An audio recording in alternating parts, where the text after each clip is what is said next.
to the latest from Hearts Standard. My name is Joel Sked, and I'm delighted to be joined on this occasion by Craig Cairns. How's it going, Craig? Good, Joel. Delighted to be here. Good. That's always a good start. It's always a good place to jump off from. We are here to what shouldn't be a long video just because it's been a long day for both of us, but we are here to preview the Brechin City Scottish Cup clash tomorrow night, Friday night, and just discuss a wee bit about Neil Critchley's press conference. You were there today for Hearts Standard, Craig, and also we'll address any transfer stuff that's been happening. Not too much going around. Before people ask loads of questions, I don't think, aside from Michael Steinvender, I don't think there's any other signing imminent. But of course, that with the nature of the transfer window, that could change and things could happen quickly over the next couple of weeks. But we will get to that later. First, I need to say, Good Vibes Giveaways are proud to sponsor Hearts Standard and offer fantastic prizes to fans of the club. Prizes change weekly and include tech gadgets, days out, weekends away, tax-free cash, and even Oasis tickets. Get your tickets now at www.goodvibesgiveaways.com and enter for your chance to spread the good vibes. Now, as always, a great place to jump off from. Good vibes. There were some good vibes at the press conference today, Craig, because Neil Critchley suggested that Calem, Nieuwenhof and Gerald Taylor could be involved against Brechin City. Yeah, kind of out of nowhere as well. I mean, Calem Nieuwenhof is one that's kind of seems it's just been edging closer forever without any kind of defined timeline on it. So pleasant surprise to hear that he's going to be involved or could be involved, sorry. Potentially, yeah. It will be involved in the near future if that's the case, hopefully. And similarly with Gerald Taylor, who at first there were fears that he would miss the entire season, and then I'm sure that the last we heard it was February or something that we're talking about. So again, pleasantly surprised to hear that he could be potentially involved as well. And I suppose without being disrespectful, if you're wanting a game to potentially, I mean, it sounds like both will at best be on the bench, and then it depends on what happens in the game, whether they come in or not. But at least there is a chance that the game could be comfortable at some point. There's a very good chance that it won't, and Hearts will be chasing the goal as well. If things go to plan and everything goes to form, Hearts could be a couple of goals up, and then you maybe have the chance to get some minutes for these guys. So yeah, very sort of pleasantly surprised coming away from the press conference today. Yeah, I mean, when I was in a meeting most of the day through in Glasgow, so when I saw your piece come through and the mention of Taylor and Nieuwenhof, my eyes, I was going to shut up, my eyebrows shut up, my forehead, my very big forehead, and it was just because just the way that Critchley was speaking about even just 7 days before, there was no suggestion. It didn't really seem like Brechin was going to be the time that they would get back in, and it was maybe going to still be a wee bit further down the road and potentially a bounce game here or there for both of them. But it's great news because I think we'll come on to talk about Brechin itself, but just addressing the two players, yes, I think we need to, this is something that will be going out later on tonight that you wrote about and what Critchley was saying, but in terms of his comeback, but there's going to have to be patience from fans regarding Nieuwenhof because he's been out for so long and he's not played any minutes, just because I think there's going to be expectation on him just because of people will see him as that he got to a really high point. He was probably one of, if not the best form player at the time with his injury, but also the fact that he offers something a wee bit different into the midfield, and you look at the midfield options, that I think there's anticipation and excitement, but I would say that the message I think for everyone should be, and I think you'd probably agree, Craig, is preach caution or patience at least. Yes, Brian Venters has said here, got to be patient with Taylor and Nieuwenhof. It'll take months to get them fully back up to speed. Totally agree, and just to follow on from what you're saying there, I think that's probably more the case with Nieuwenhof without being inside the physio room, if you like.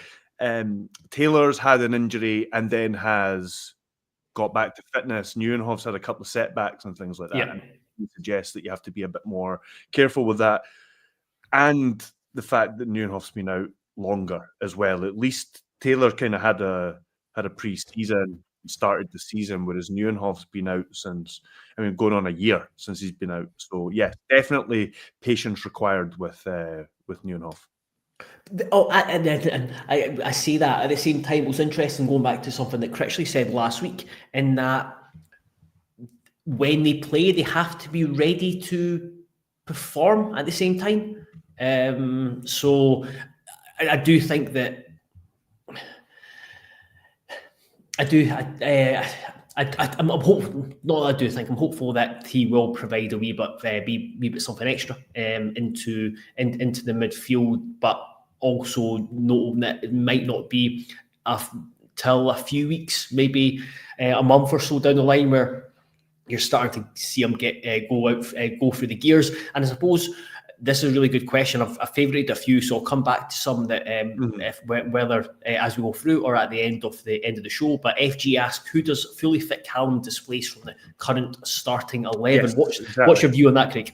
I was going to bring this question up as well when I saw it. I think basically look at what George Grant's done recently, and I think that's the kind of thing that you're looking at. I'm not saying the same kind of player, but it started off whenever Critchley was playing this midfield two, mostly in a sort of 4-2-4-ish formation. It was two defensive midfielders, holding midfielders, sitting midfielders, whatever you want to call them. And in recent games, you've seen George Grant add a slightly more attacking dimension to that too. I know it's become a bit more of a 4-2-3-1 as well in some games as well. So yeah, I think it gives another option, a different sort of dynamic within that midfield too, regardless of whether they play as like in a 4-2-3-1 or a 4-2-4. I think it just gives another sort of dimension to that, another option.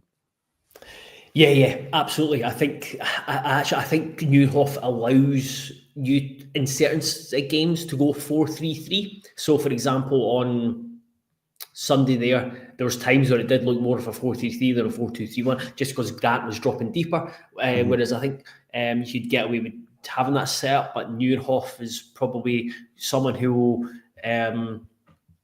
get up and support more readily. Just with his legs. I'm also excited I don't think it happened too much last season, just with Nieuwenhof's kind of building into it. And Cammy Devlin, I think he had an ankle injury that missed a chunk of the game. But if you've got a fully fit and on top of it, Nieuwenhof and the way that Devlin's been playing, that's a very energetic midfield and a nightmare of a midfield to play against. Yeah, aye. Hopefully so. If Devlin's still here. There doesn't seem to have been any other noises about that since, which is quite encouraging, I would say. Because I think if it was a transfer, something could still happen between now and the end. It could be that people are trying to get his name out there and things like that. Those things happen. But I think for now it's a good sign that hasn't been followed up with more stuff breaking on it and more interest in the player.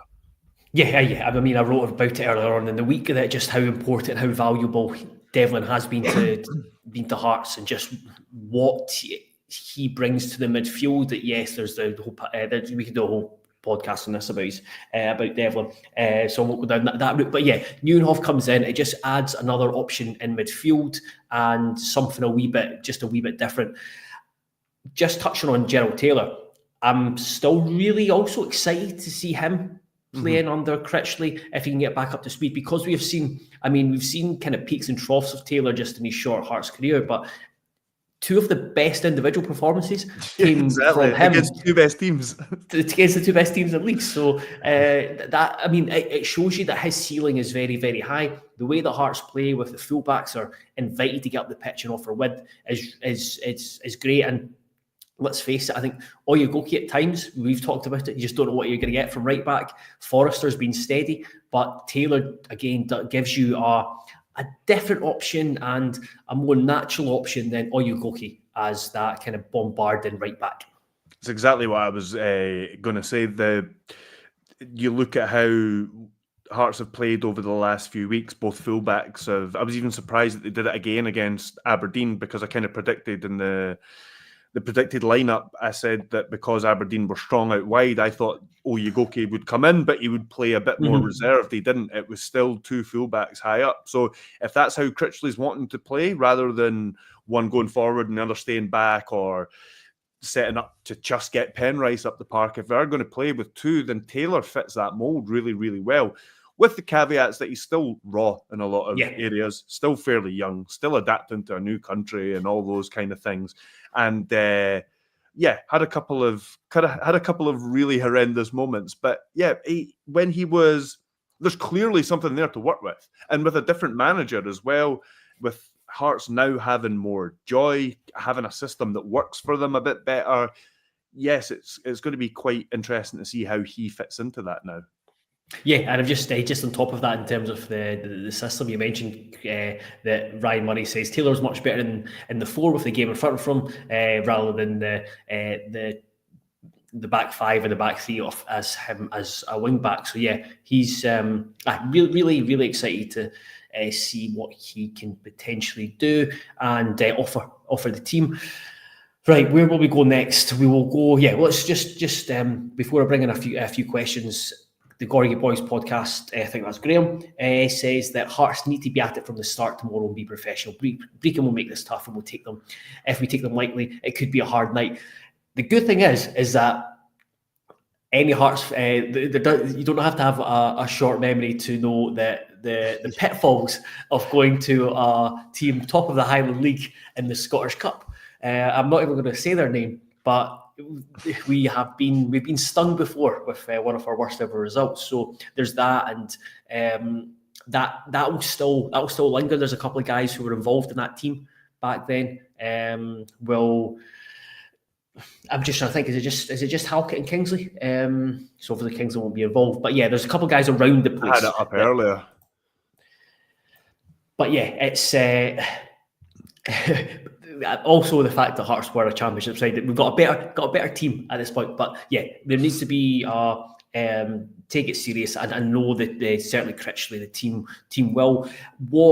You kind of mentioned it earlier on, just with Nieuwenhof and Taylor. What do you think will happen in terms of the starting 11? Do you predict there'll be a few changes, or do you just think that Critchley will keep the status quo and maybe make the usual one or two tweak? I think he'll change the goalkeeper. I would have said that before Clark signed a new deal as well. I think because I think he has been harshly treated a little bit, and it's harsh, and at the same time, it would probably be harsh if Craig Gordon, in the twilight of his career, is still able to play, was sitting on the bench and not playing as well. So I think I suppose it's having two goalkeepers of that quality. I suppose somebody has to be harshly dealt with. Yeah, and I don't think Dundee was Zander Clark's fault necessarily, other than one goal. And there was a clean sheet in the game before that, and he was good the season before that. So it's difficult to argue against that he's been harshly treated. So I think Critchley might see this as an opportunity to give Clark a game, especially now that he's signed a new deal. And just to kind of speculate on that a bit, I know you've kind of got that favorited with someone's question, but it's kind of overlapping what we're talking about now. There must be something in the pipeline. There must be something in the pipeline now for Craig Gordon, you would imagine, wouldn't there? Because how else would you convince a guy that hasn't played all season and is getting towards the end of his own career as well, saw his own international prospects take a hit while sitting on the bench? How else would you convince him to stay for another couple of years unless you were guaranteeing that he was going to be taking the gloves at the end of the season? Yeah. I mean, I'm not going to go down. I'm not going to go down the speculating route, because I don't want to be the guy that just goes, "Oh, you know what? Let's retire Craig Gordon." That's very much with a Scottish Cup victory, of course. Yeah, of course. Which he sits on the bench for if you're going to make something. In my my timeline, I know. Yeah, no, it's interesting that I won't lean on the Gordon stuff too much because I think that's something that'll be, I'm sure, dealt with. He's spoken about it before that he'll kind of, I think him and the club will come to decision later on in the season. But for Zander Clark itself, you were off yesterday, so we didn't really get a chance to speak about it. I think there's a lot of surprise around it. I wasn't overly surprised that he signed a new deal. Just a couple of things. I'd heard nothing really like official or anything, but it's at the same time I was surprised by the timing of it. I didn't see it coming as when it did, but I think it's really good it came when it did because there's always been the chat around Hibs. I believe Hibs were certainly had an interest in a pre-contract, but to kind of put that to bed and to give a wee bit of clarity, still not loads of clarity just because of the situation, but a wee bit of clarity in terms of the goalkeeping situation next year. It's good, and it seems to be widely praised, and it shut down some of the nonsense I've read on social media, and had replies to me just about Zander Clark and disrupting behind the scenes. And believe me, speaking to people at Hearts, Zander Clark is one of the most liked and popular figures within the club. So it's really good that he's still there. And I take it you when you seen the news, Craig, that you were like, yeah, that's good business.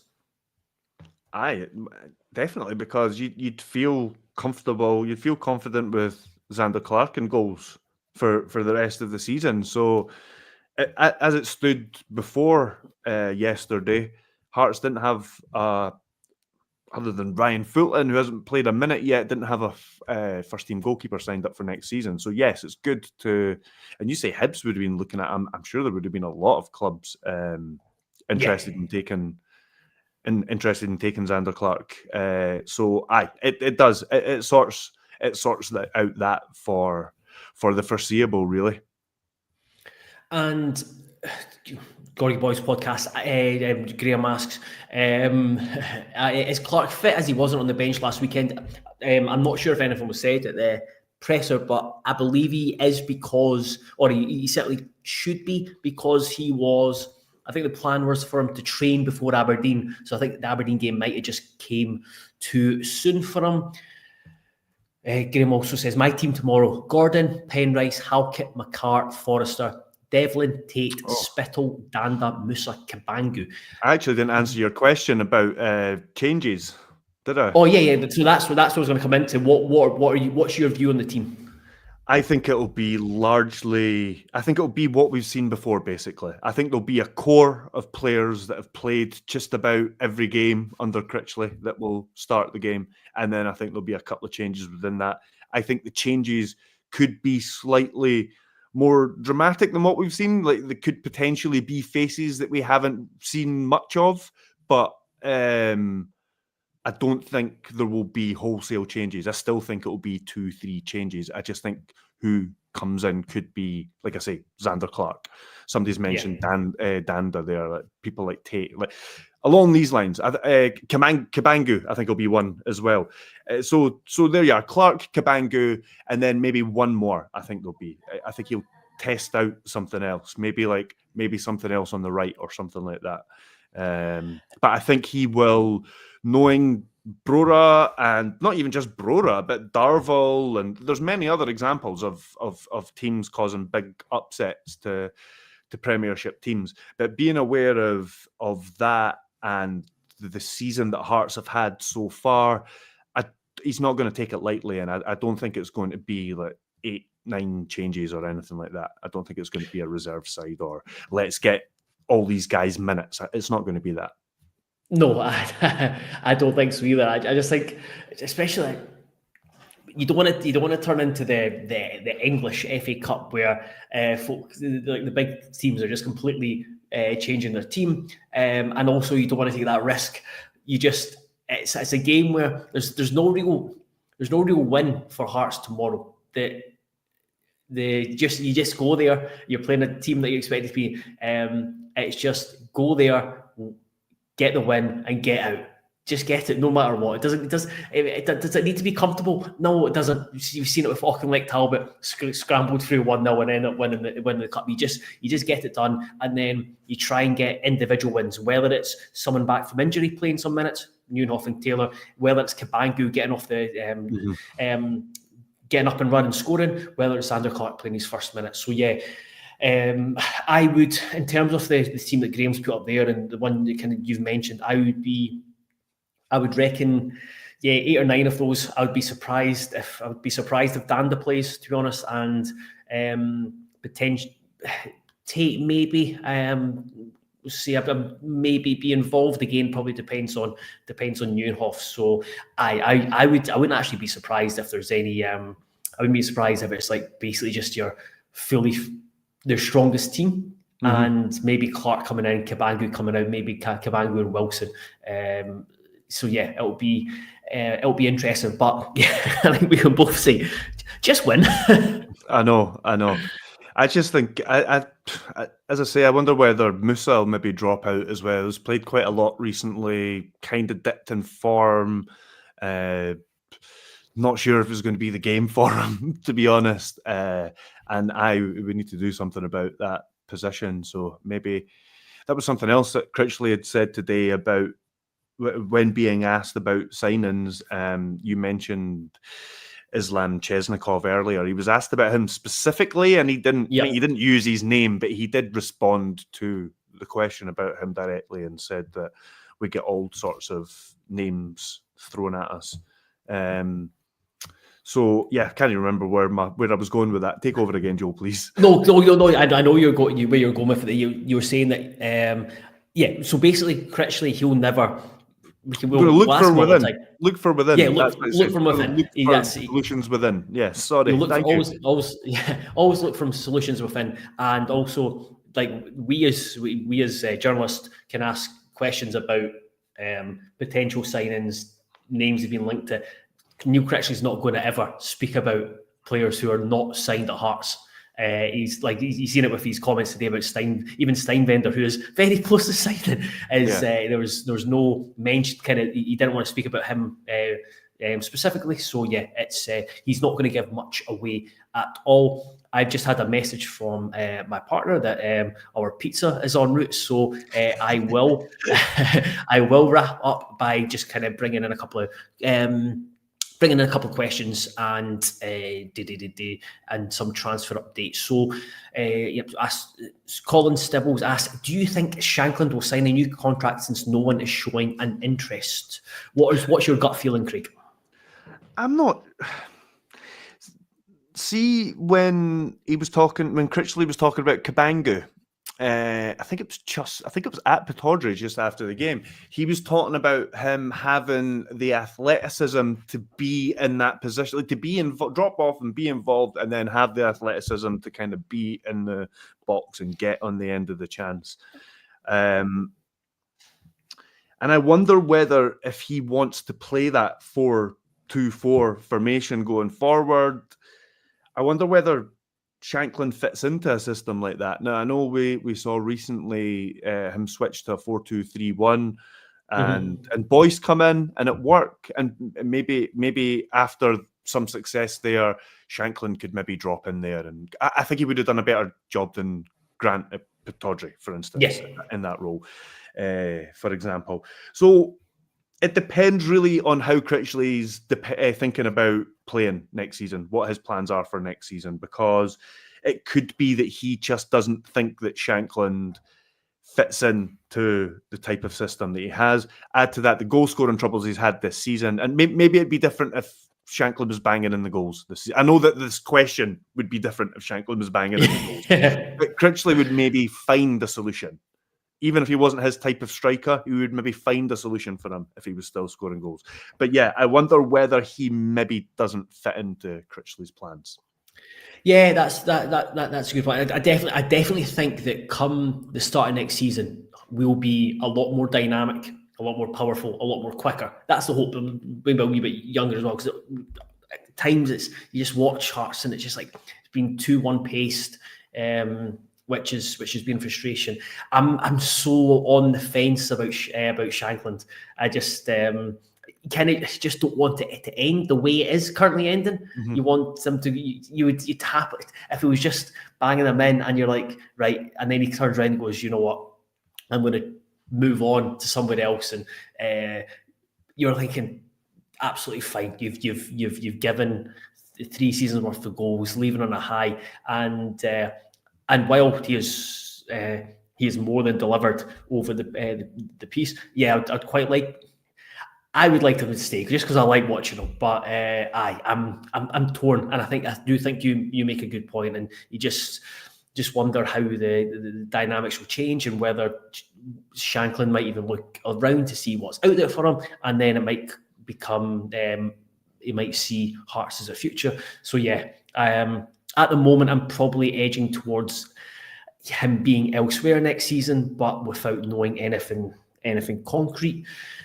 That's one. So we'll move on to Ryan Murray asked about Danny Armstrong updates. The only update is we had it on the site last night. Our colleague who covers Kilmarnock, Ewan Payton, he reported that Kilmarnock have rejected a 6-figure bid from a team overseas for him. And yeah, I think that's one that's going to take a wee bit of time, just because I think there's a good bit of interest in Armstrong, understandably, after the period he's had at Kilmarnock, where he has done plenty, been really productive, and I think there's certainly, I think it was last summer, there was interest from abroad, and he was quite close to leaving, I think, and then I think Kilmarnock realised that he was probably more valuable to them than what they were getting offered, and there's interest from down south. So yeah, I think that's that won't.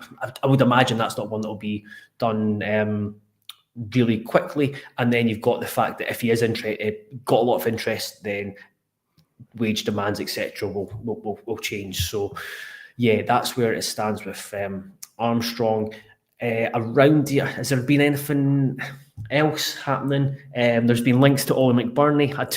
As I said the other day, I kind of checked that out. I think that's fantasy. And there was a guy who. There was a guy, Nigerian striker, Nigerian forward. Coincidentally, the same club that the same club, yeah, is coming from. Yeah, I do not believe there's anything in that at all. So yeah, I wouldn't be beginning to look up YouTube videos of him preparing to arrive. So, yeah, it does seem like it's gone, like you said, Craig, at the presser. Correction, I won't give much away, but Chesnikov. That's one that I think it's mentioned the other day. I think it's going to be quite difficult to get done. Again, there's interest. His agent's been out there talking about it. And the fact that I think coming from Kazakhstan as well has its own logistical challenges just in terms of work permits, etc., etc. So, yeah, I think we'll be shaping up for quite a busy 2-week period now with both ins and outs. You can see there's still been a wee bit of change in the squad. So, yeah, stay with us, and we'll try and keep you updated as best we can. Now, Craig, this is something I've had a tab open on my laptop for a while. Well, certainly the last few days since the Aberdeen game. It's regarding throw-ins. I've put up a big post from Stephen McKinley on the screen here, and it just talking about simple things like throw-ins. And I know a lot of fans have been getting frustrated with throw-ins, so that's something I'm planning to try to look into. And if that means sitting watching 300 odd throw-ins in Wyscout, so be it.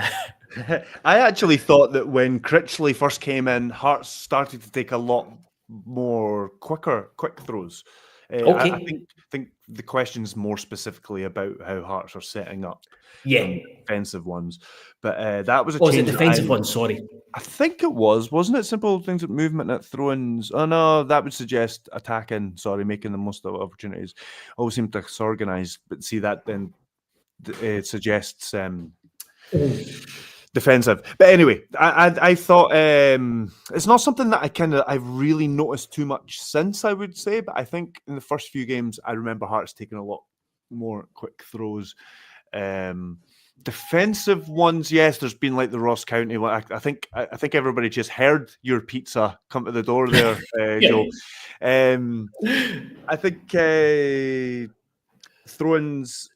It could simply be down to not having enough time on the training field and having to prioritize. Because I'd imagine the situation Hearts have been in without doing this day to day myself, you're going to have to make sacrifices. You're just going to have to prioritize. We're going to have to work on this. And then maybe your plans change when you have like a heavy defeat or something like that, or a really poor performance. You then have to go back to the drawing board about something else. So it could really depend on all those kind of things. It might be that they've just not had the chance to do all the organizational stuff that they've wanted to yet. Yeah, I completely agree, and I think something, and Critchley's mentioned a few times just about improving at set pieces, and I would imagine throw-ins are at that as well. So yeah, I will wrap up now. Jay the Jambo asked anything else on Marcel Frith. I think that was the English winger playing in Sweden. That's it. Yeah. There wasn't anything in that. And San Francisco Jambo, I've just taken away his question. Can we do some San Francisco Giants spring training coverage when it starts? No, but when the season gets up and running baseball, there will be some mentions of that on the. No, I won't do that to everyone who listens. But yes, I need to rush off to get my pizza. So thank you very much, everyone, for listening. Thank you very much, everyone who continues to subscribe, to support, engage. We'll be back post-match tomorrow. We're both heading to Brechin for hopefully just talking about win, no matter what. Doesn't matter. Just don't talk about a shock. But other than that, be sure to check out loads of stuff going up on the site, both from Craig and myself. Already stuff up today, stuff going up at tonight and then tomorrow morning. It's a big exclusive interview with Anthony McDonald going out tomorrow. And we've got an extract from Tony Brown's book looking at the 2012 Scottish Cup win, Mary Zaliukas chapter. That will be going up this evening as well. So plenty to get your teeth into. If you don't subscribe to the website, certainly do check it out. There's an not an offer on, just the usual subscription you can get for £4 for 4 months, and you can get a taste of everything and see if you want to do anything more to that. But yes, until the next time, Craig, thank you very much. Everyone else, thank you very much, and goodbye.